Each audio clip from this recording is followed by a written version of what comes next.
Good afternoon, everybody. Keith here. Hoping everybody's having a good day, enjoying life, living life, loving life.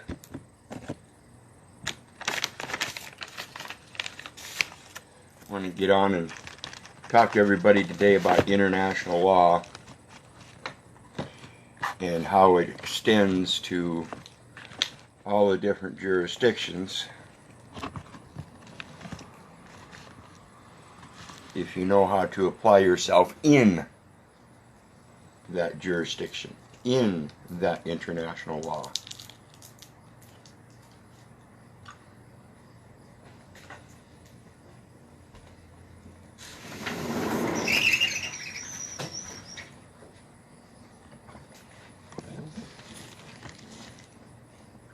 And so I'm going to show you a little bit of Wikipedia. I said many times before, Wikipedia isn't the source or the ultimate source or anything like that, but it is a good source to get a generalized view of things. So let's see if we can do this here. We're going to start off, and I'm just going to go through this part kind of quick, because if you look at the top of the thing, I've got a bunch of other pages I want to go through and make some brief little comments. And as we see over here, a little slide bar, that's a little square, and it shows that that's a long page. So there's a lot of information here, and I'm not going to sit here and read the whole thing, but I do want to read a portion of it. And first thing I want to note says international law from Wikipedia, the free encyclopedia, and it says law of nations redirects here. For the 18th century political treaties, see the law of nations. So there's a distinction already in the very top of the page between law of nations and the law of nations. And when they're talking about the law of nations, you see they're talking about the 18th century political treaties. So that would be like the origin, and law of nations is referring to the now time and what they call law of nations. So it's just a conformed set of law of nations derived from the original law of nations. International law, also known as public international law and law of nations, is the set of rules, norms, and standards generally accepted in relations between nations.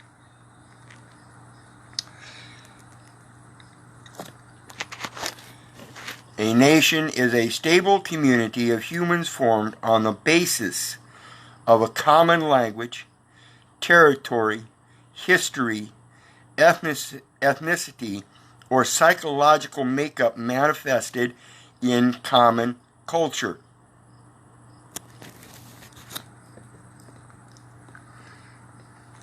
It establishes normative guidelines and a common conceptual framework to guide states across a broad range of domains, including war, diplomacy, trade, and human rights. Including war is your admiralty, your land, your land jurisdiction.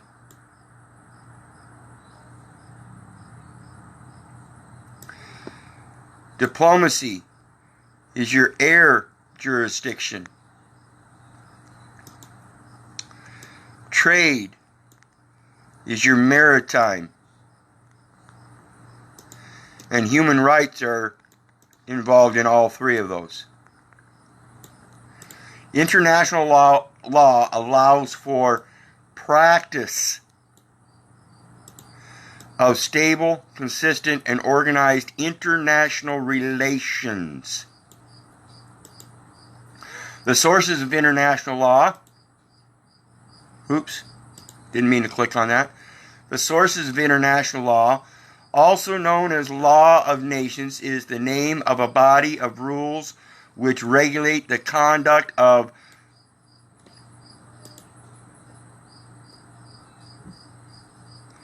sovereign states in their relations with another.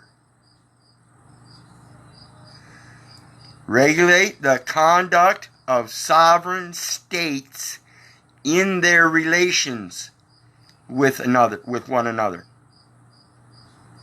and include international custom. Is an aspect of international law involving the principle of custom. General state practice accepted as law. General state practice accepted as law. Treaties and general principles of law recognized by most national legal systems. International law may also be reflected in international comity. Is a practice among different political entities involving the mutual recognition of legislative, executive, and judicial acts. Today, they're only allowing us to recognize the judicial acts in these courts and reneging on the legislative and executive part, thereby denying comity in that relation of mutual recognition. Okay? Notice they use the word reflected here. That's mirrored. The person is always a mirror. The practices and customs adopted by states to maintain good relations and mutual recognition, such as saluting the flag of a foreign ship. They're saluting the flag of America. And yet here it says, such as saluting the flag of a foreign ship, or enforcing a foreign legal judgment. In law, the enforcement of foreign judgments is the recognition and enforcement in one jurisdiction of judgments rendered in another foreign jurisdiction. The Bible has already given judgments down for every jurisdiction that exists. It is recognized and enforced in those jurisdictions already. International law differs from state-based legal systems. International law differs from state-based legal systems. In law, comity is a practice among different political entities. State-based political entity is a legal system in that it is primarily, though not exclusively, applicable to countries rather than individuals, and operates largely through consent. Has to be a contract, folks. No other way around it. There must be a contract. Since there is no universally accepted authority to enforce it upon sovereign states. Westphalian sovereignty, or state sovereignty, is a principle in international law that each state has exclusive sovereignty over its territory.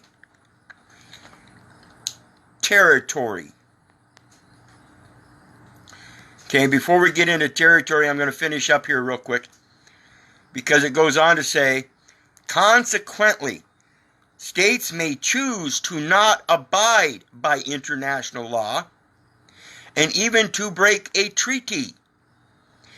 However, such violations, particularly of customary international law, and peremptory norms. A peremptory norm is a fundamental principle of international law that is accepted by the international community of states as a norm from which no derogation is permitted. No derogation is permitted. Remember, I said up here about the Bible is a principle of international law that each state has exclusive sovereignty. That comes from the Bible, people. The sovereignty is not yours. It belongs to someone else.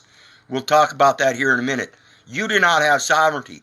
You have duty to a sovereign. And it says, particularly a customary international law and peremptory norms can be met with coercive action, ranging from military intervention to diplomatic and economic pressures. Remember up here I talked about the including war, diplomacy, trade. Those are your three jurisdictions. We see them again, ranging from military intervention to diplomatic and economic.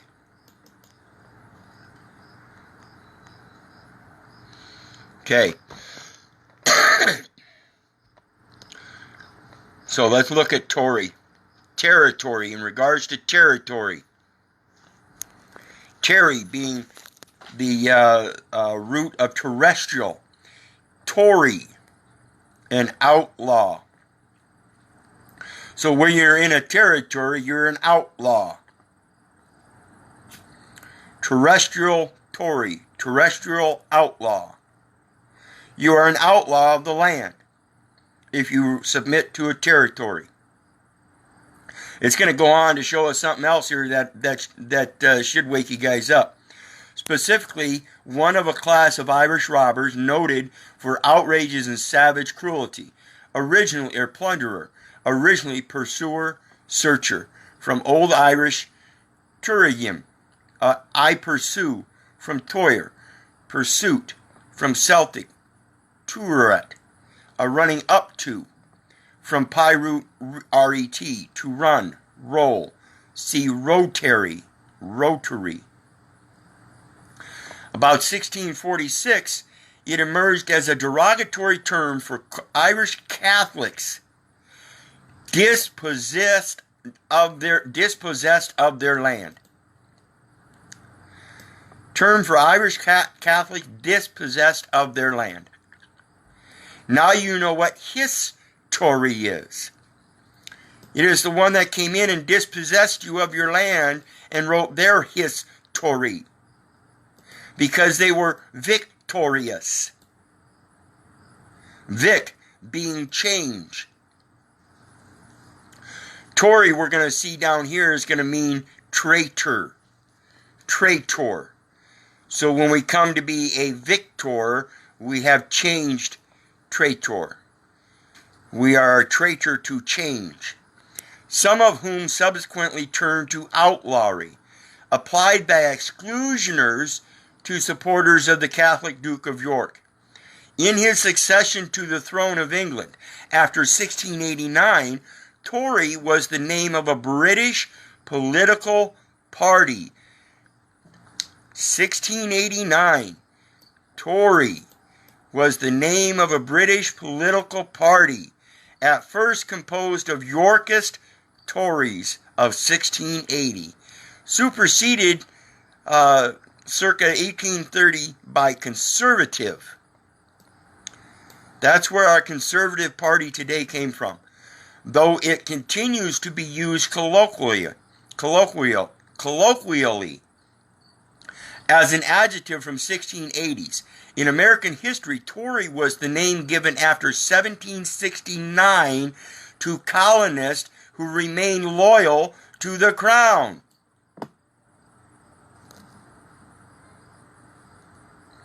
It represents their relative position in the pre-revolutionary English political order in the colonies. The Conservative Party. Okay? A Tory has been properly defined to be a traitor in thought, but not in deed.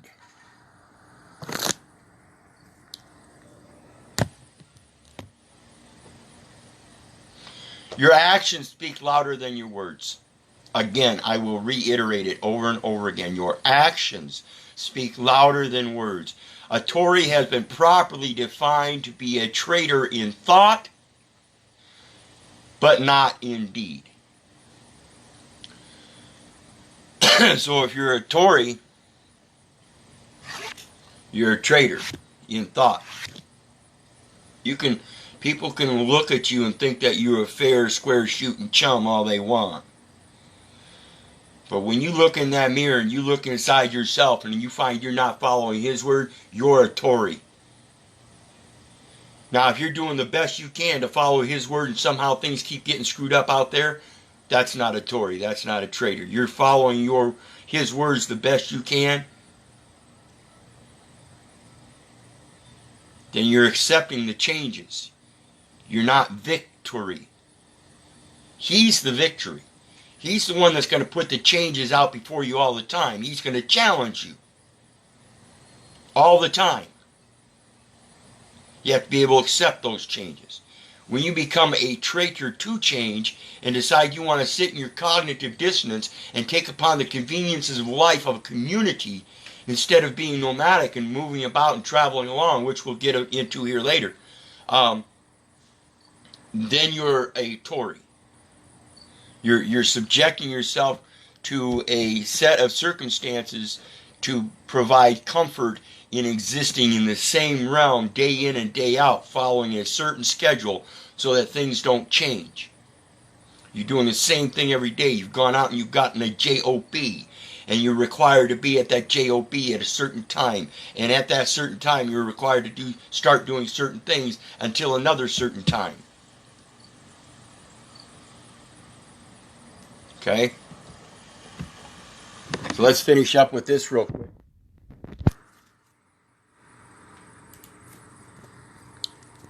And then we'll get on to the next one. It says, a Tory has been properly defined to be a traitor in thought but not in deed.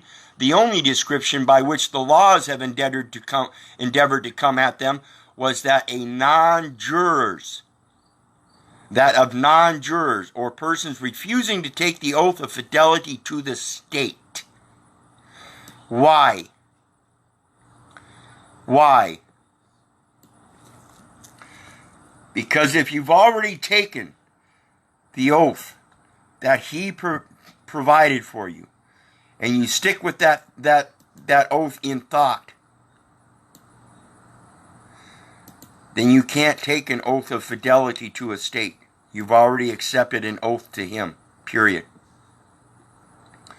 Okay, so when we go back to all this stuff here, we're seeing that everything is economic pressure. They always talk, they mention this other stuff, hoping you'll go over that.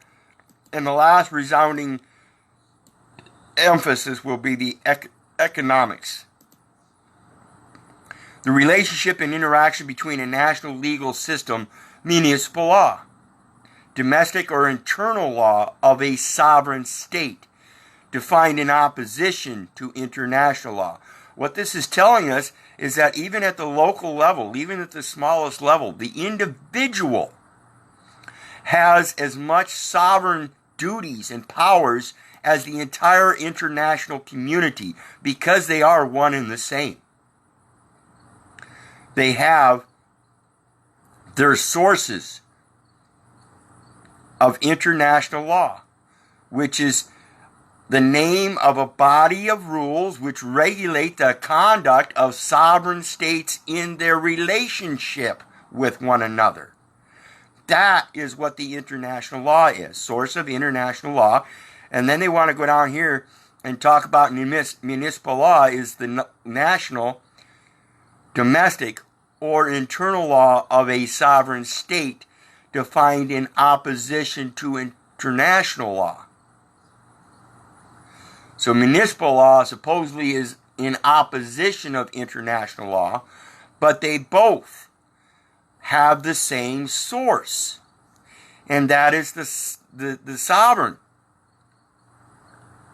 It has to come from the sovereign. As it is written, as it is written, so shall it be. It's already written. And like I said, this goes on and on. This is a lot of reading. But when we get down here to the see also part, and we see natural law is a system of law that purports to be based on values intrinsic to human nature that can be deduced and applied independent of positive law. When they're talking positive law, they're talking about their laws, their list of international laws and stuff, treaties and all that, that have to be positively aligned with nature. If they're not positively aligned with nature, then they are not laws. They have a negative effect, then they cannot be a law. According to natural law theory, all people have inherent rights, conferred not by act of legislation, but by God. When you are born, you are an act of God. Period. As I said, anything with their laws, it always tends to end up in the commercial realm, economics. And when we look at arbitration, it says arbitration is a form of alternative dispute resolution, denotes a wide range of dispute resolution process and techniques that act as means for disagreeing parties to come to an agreement short of litigation. Short of litigation, which means is a way to resolve disputes outside the courts. Short of litigation, a way to resolve disputes outside the court. The courts are public venues, people. Keep it outside of the courts. Keep it private. Let them know they are advancing upon a private entity through a public venue and not doing it through the proper diplomatic channels of notice. In this contract, they are in fact operating under trust and must get a hold of the trustee. They must contact the trustee, not the beneficiary or the grantee. They must go through the trustee. In these realms, all of it, whether it come from a state or the United States, they must go through the United States person. Period. When we go to Chapter 9 of the United States Code, it is the Arbitration Code. Arbitration right there at the top. General provisions. And it starts out with maritime transactions and commerce. Defined. Exception to operation of title. And I'm not going to go through and read all these, but there are a couple I want to hit on. Now, appointment of arbitrators or umpire. In the agreement provision be made, if in the agreement provision be made for a method of naming or appointing an arbitrator or arbitrators or an umpire, such method shall be followed. Read that. But if no method be provided therein, or if a method be provided and any party thereto shall fail to avail himself of such method, or if for any other reason there shall be a lapse in the naming of an arbitrator, or arbitrators or umpire, or in filing a vacancy, then upon the application of either party to the controversy, the court shall designate and appoint an arbitrator or arbitrators or umpire. Now, if arbitration is a form of alternative dispute resolution, and they're going to the court first, isn't that proof that they have violated process of due law or due process of law? If they go to the court and announce a court case first without contacting the United States representative, the trustee, who is then through diplomatic channels supposed to notice yourself, that somebody else in the state, in their relations with you, have filed a suit rather than applied for a private arbitrator in naming that? See, this is supposed to be a process where we're supposed to come together and name a private arbitrator if there isn't one already named in the contract. All contracts are provided for a implication of arbitration, even if it's not written into the contract. So these people are taking it that if it's not written into the contract, they're just going to take you to court, and that's a violation of due process of law. Period. There is alternative dispute resolution forms. Okay, let me go back here. There's another thing. Before we go any further, it says contracts not affected. Remember what I was telling you.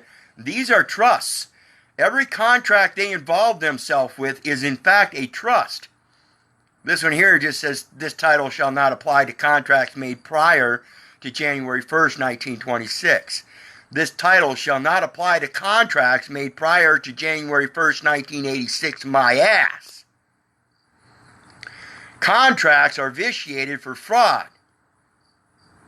Now, if they are saying this is does not apply to contracts made prior to 1926, and I want to find a different resolution than to take them to court, then I should have the ability to enforce that fraud or enforce that contract for the consideration and benefit that I'm supposed to receive out of it that I have not received out of it yet. No contract can ever, for reasons of possible fraud, not apply unless it is finalized in perfection, with perfection. And we'll see that here in a bit too.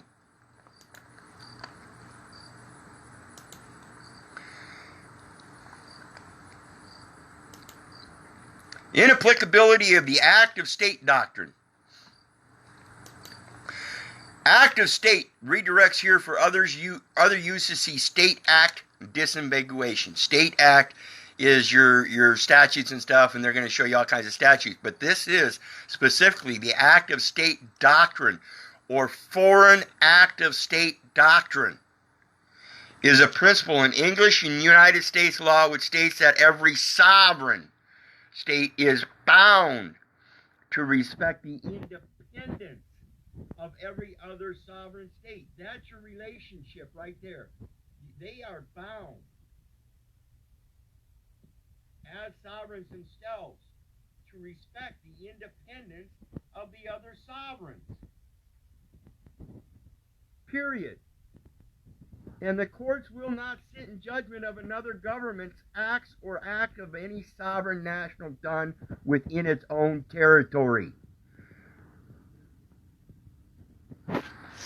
Within its own territory. Why you have to take them out of their territory and let them know they are the traitor according to the ecclesiastical territory of dominion.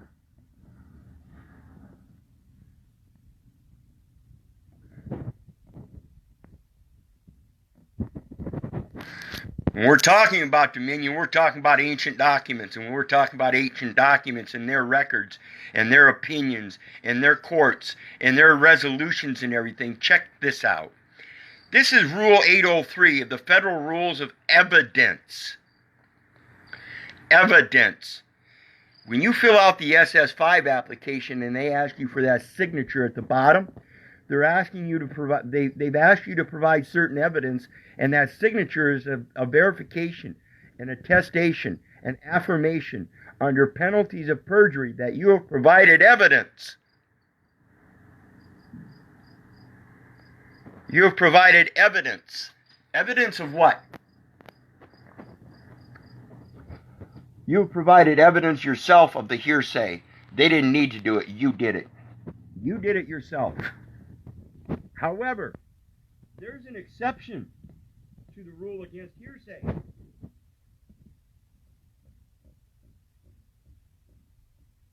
when we go down to number 16,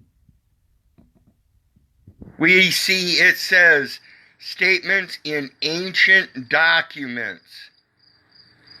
A statement in a document that was prepared before January 1st, 1998, and whose authenticity is established. The Bible, folks, is the most prolifically published article under the sun. As it is written, my apologies, folks. I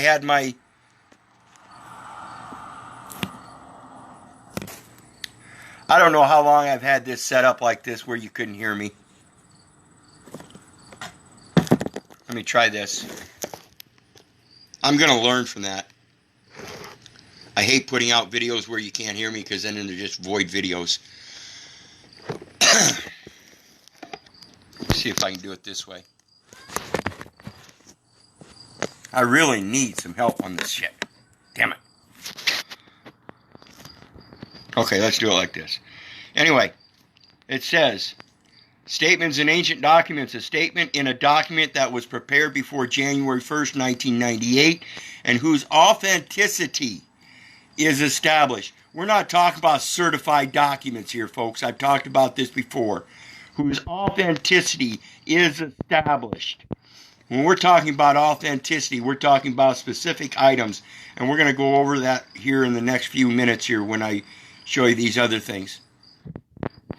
But as it's written, so shall it be done. What is done is what ought to be done. There is nothing new under the sun. Ancient documents is the biblical writings.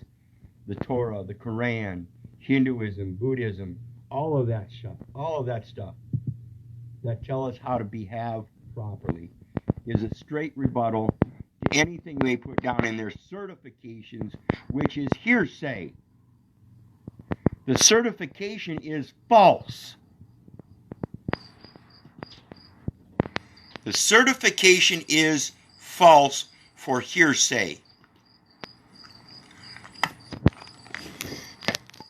Now, you folks have heard me talking a lot lately about patents. Sorry about that again. You've heard me talk about patents and things like that.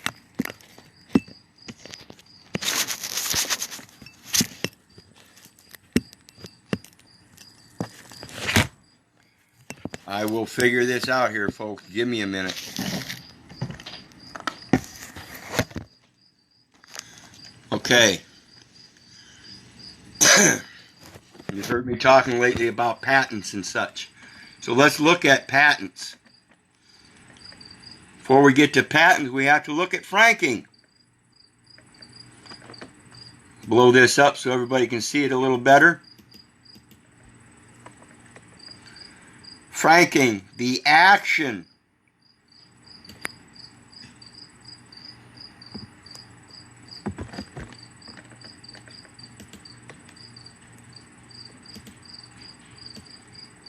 traitor in thought, but not in deed. Franking is the action of franking a letter or parcel. And then it says a franking machine. An official mark or signature.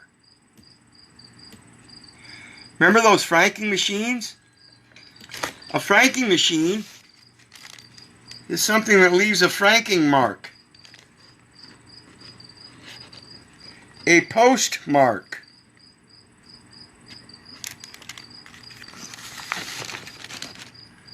And then it goes on to say an official mark or signature on a letter or parcel to indicate that postage has been paid or does not need to be paid. Again, if you guys have been paying attention, we have people out here that are using homemade postage stamps as frankings. They're symbols. Again, I reiterate, Prince used a symbol. Changed his name from the artist formerly known as Prince to a symbol. He used his franking powers to leave a mark or signature which is also construed as a logo, brand, symbol, autograph, patent. Latin is patentibus. Patentibus.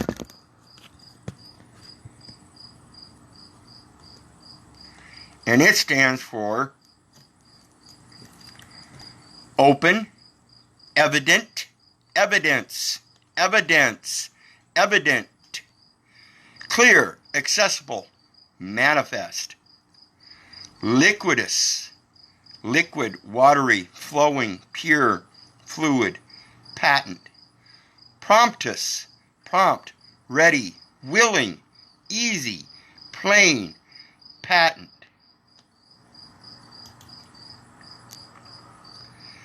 In manifest, manifestus, conviction, convicted. We see that vic right there. Victory. I'm already convicted to his words. I cannot be a traitor to them. Open, bare, clear, evident, patent. Manifestus. This being the M-A-N-I is the male formative. Manifestus is the female formative. And it basically is the same thing. Manifest, evident, obvious, convicted, clear, patent. Apertus, open, clear, manifest, obvious, unveiled, patent. As a noun, these are all adjectives. As a noun, diploma, letter of recommendation, letter folded double. Letter folded double. Patent. Okay, that was the Latin root. Here we're going to go to the etymology online.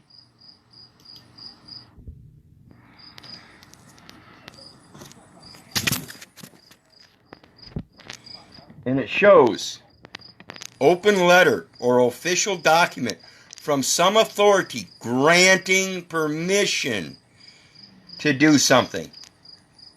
First and foremost, the Bible is the thing that grants us what we do. A license granting an office, right, or title, etc. That is the traitor.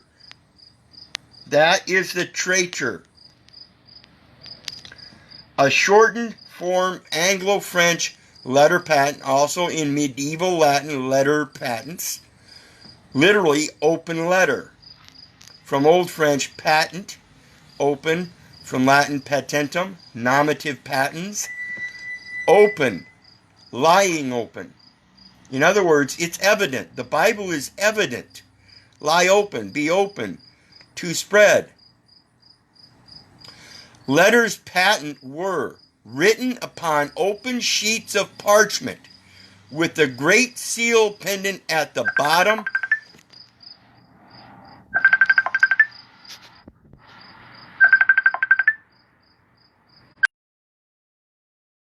Interrupter there. With the great seal pendant at the bottom, while the literate clause or letters close, being of a more private nature and addressed to one or two individuals only, were closed or folded up and sealed on the outside. And I've shown you this before, and I'm going to show you guys again. This is the perfect example of what I'm talking about.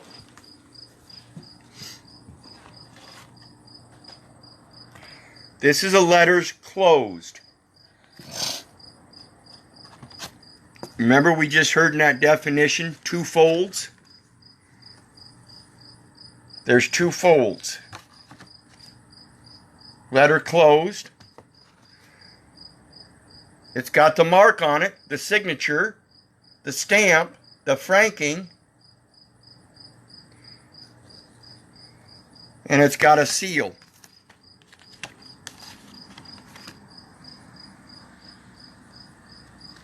One is used as a stamp. One is used as a seal. That's the outside. The public side. The private side, the side that's closed, has another stamp. And you'll notice it's signed and dated. The contents of which is a letters closed, a letter of credit. Nobody else's business. Nobody else's business. So we go back to this, and down at the bottom it says, meaning a license granted by a government covering a new and useful invention, conferring exclusive right to exploit the invention for a specified term of years, is from 1580s.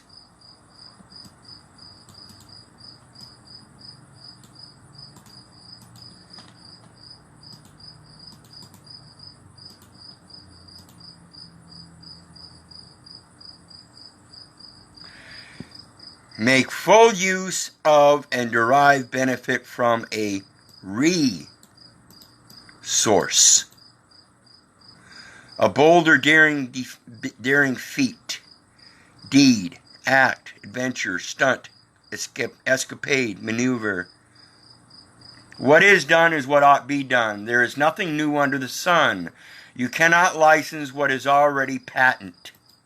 You cannot license what is already open and evident. Okay?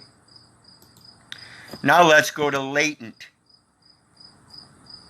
Concealed, secret, lying hid, concealed, secret, unknown, present participle of latir, lie hidden, lurk, to be concealed, from pi late, suffix relate,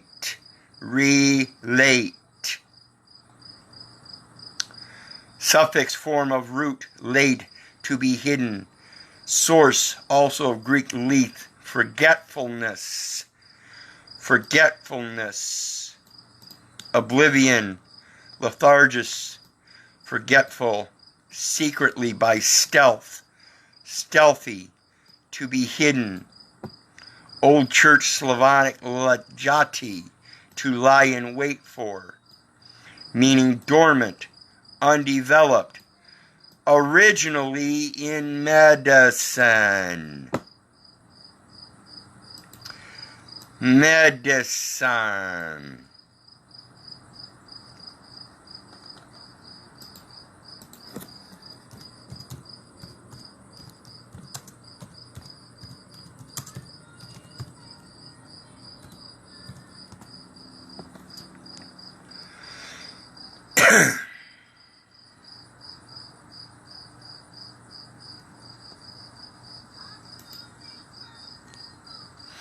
Medical treatment, cure, healing, substance used in treatment of a disease, medicinal potion or plaster, also used figurative of spiritual remedies. They say the medicine part here in today's common usage of the word medicine, but medicine has always been around as spiritual remedies.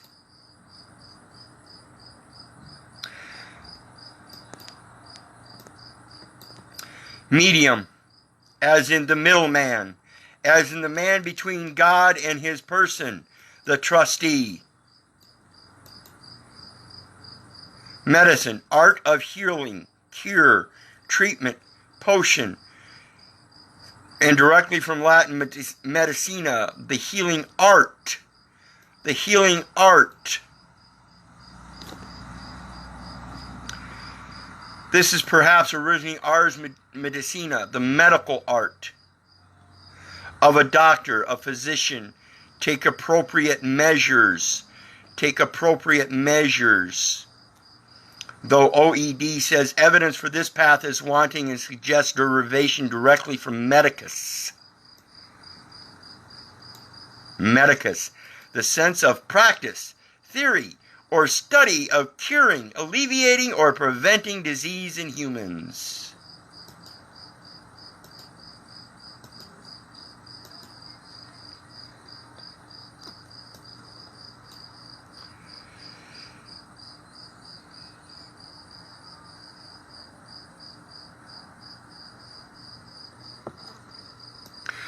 The practice is an customs adopted by states to maintain good relations and mutual recognition. Pure and simple. And they're hiding it. They're making it all latent. They want that part hidden. They're saying you have to argue. You do not. You have a right of arbitration.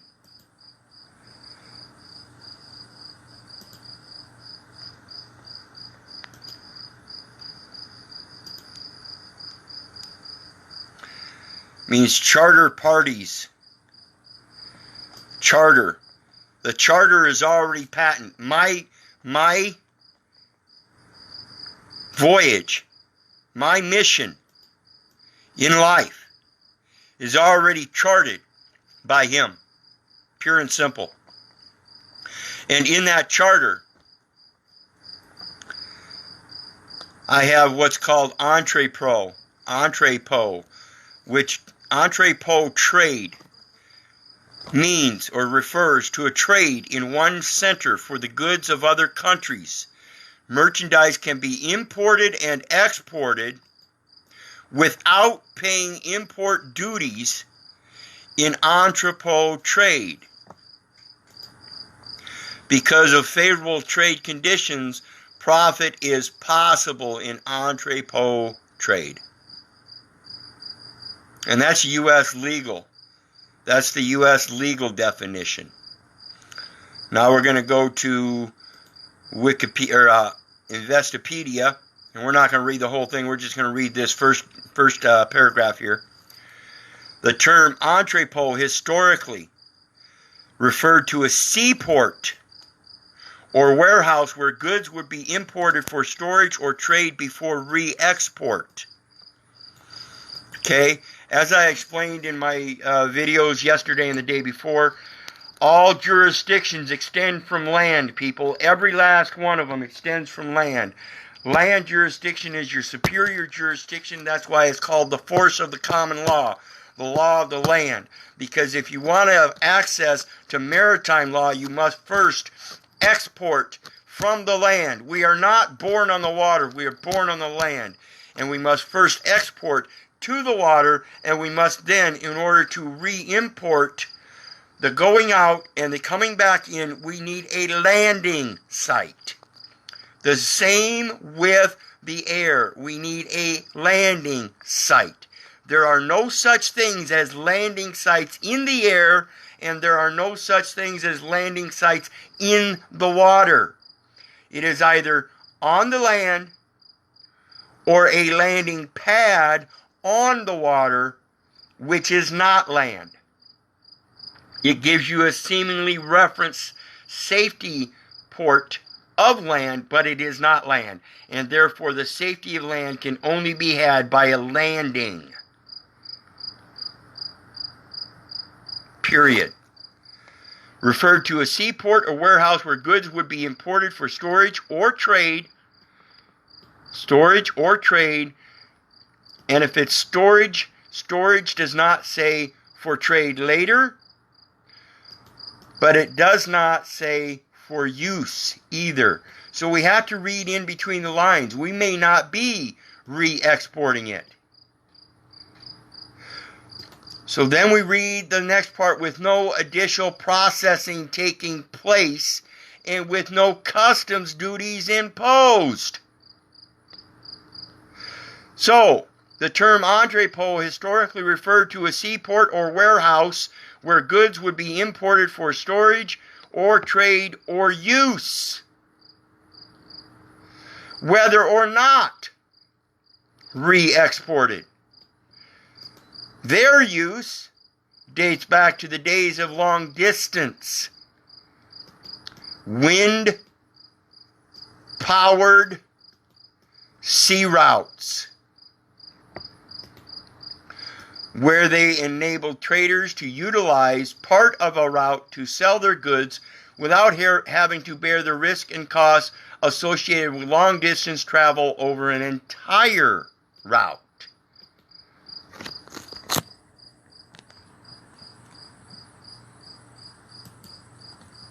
Now we're going to go to Wikipedia. Entrepot is a port.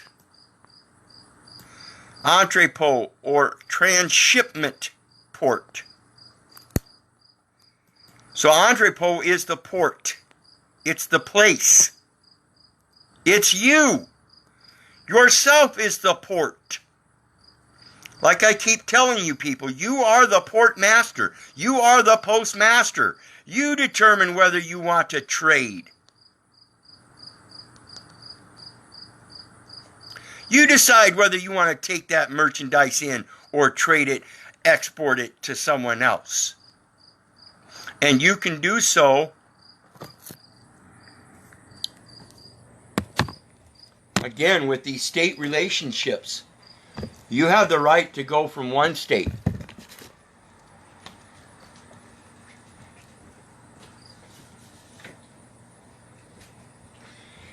and say I pick up 3 dozen eggs as I'm traveling. I traded some guy for 3 dozen eggs.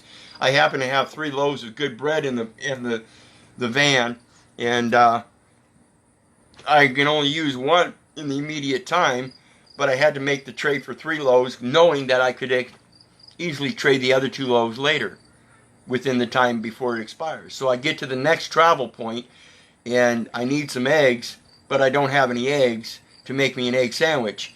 I got plenty of bread, so I can trade a couple loaves of bread for some eggs. No tax, folks. That's what entrepot is. And they are violating that in every sense of the word, straight up, because of latent and patent.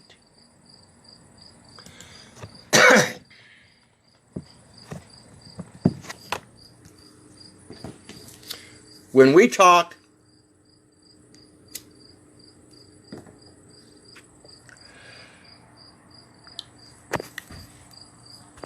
about what's ours, what's proper to us and everything, we have to realize we're getting a lot of this stuff wrong, people. Because everything in their system, like I said, it's under it's up for arbitration.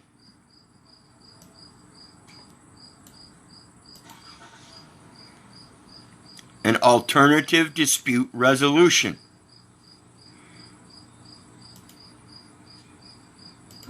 Resolute or absolute? Is it resolute or absolute? It's already absolute. Why do we need a resolution? Because they are operating in error. We need to correct their errors, no way about it. They will not do it. They continue to operate that way because it is profitable for them. Late 14th century, unrestricted, free from limitation, complete, perfect, free from imperfection. Also, not relative to something else.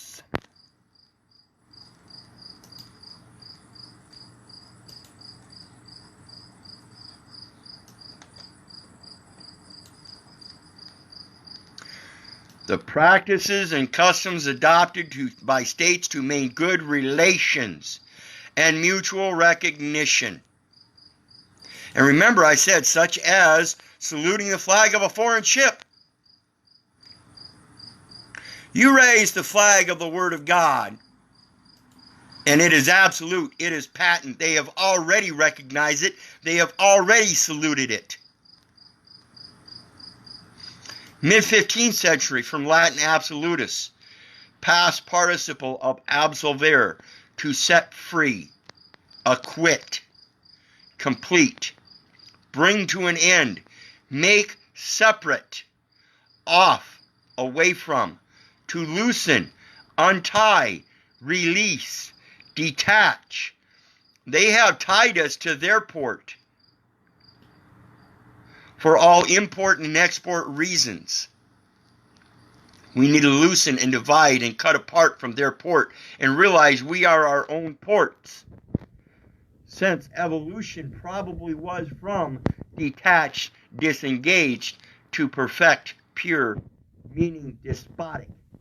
It is from notion of absolute imposition, absolute standing, not to be deposited. Absolute monarchy is recorded from 1735. Absolute king is recorded from 1610s.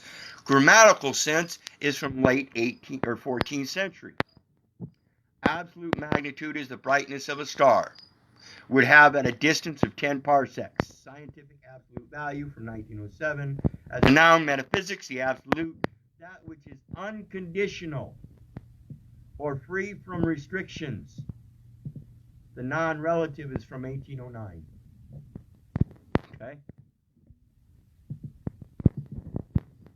And ye shall know the truth, and the truth shall make you free. To set free, acquit. It is absolute. I need no resolution. You need to fix your records. Period. Because I cannot be charged for my post under his command, and therefore I expose your latent or your latent secrets, which are openly discussed by the authority granting me permission to do so. The action of franking a letter or parcel, an official mark or signature on a letter or parcel to indicate that postage has been paid or does not need to be paid. I need to pay no postage on anything that I'm in the ministry to spread in any form, whether it be through the air, land, or water. You cannot refuse me from expressing the ministry of his words in any form, to my neighbors, near or far, in any form. I am not being taxed. I'm not being taxed for sending these words across this forum. How is there a means for being taxed for me being able to write them down and put 2 folds on them, seal it, and send it off? There isn't, as I showed you. The problem is you're using other people's ships, you're using other people's stamps, you're using other people's languages, you're using other people's numbers, you're using other people's codes.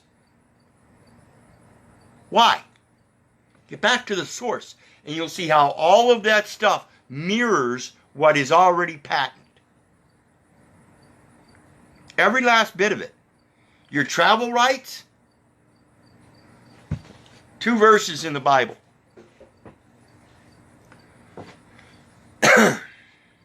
As I said, imports and exports, the going out and the coming in. Psalms 121 verse 8. The Lord shall preserve thy going out and thy coming in from this time forth, comma, and even forevermore. See, there is no timeline, so their dates don't matter. Period.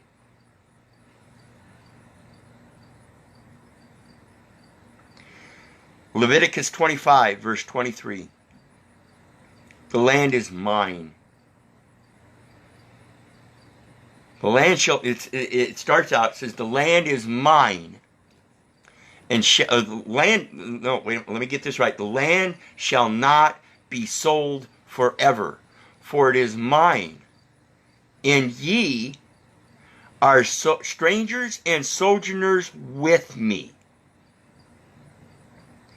So if I send my words in a vessel that I constructed, that I have patent rights, franking privileges, to have certain things open and certain things latent,